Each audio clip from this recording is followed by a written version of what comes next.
Complete হচ্ছে, run সংখ্যা স্কোরবোর্ডে 39-39। প্রথম সারির 4 ব্যাটার ডাগ আউটে ফেরত গেছে।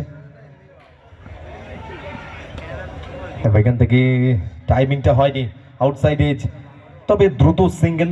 রানিং বিটুইন দ্য উইকেটটা ভালো। সৌরভ হালদার বলের কাছে গিয়েছিলেন দ্রুত, তবে শেষ পর্যন্ত রান সংযোগ হবে। রান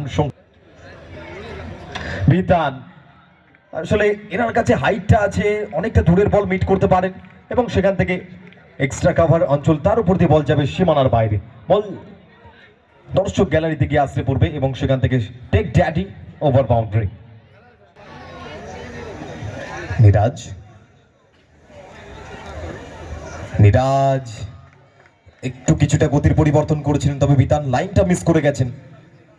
মিডল স্টাম্পের উপর দিয়ে বল সরাসরি উইকেট রক্ষকের হাতে পৌঁছয়।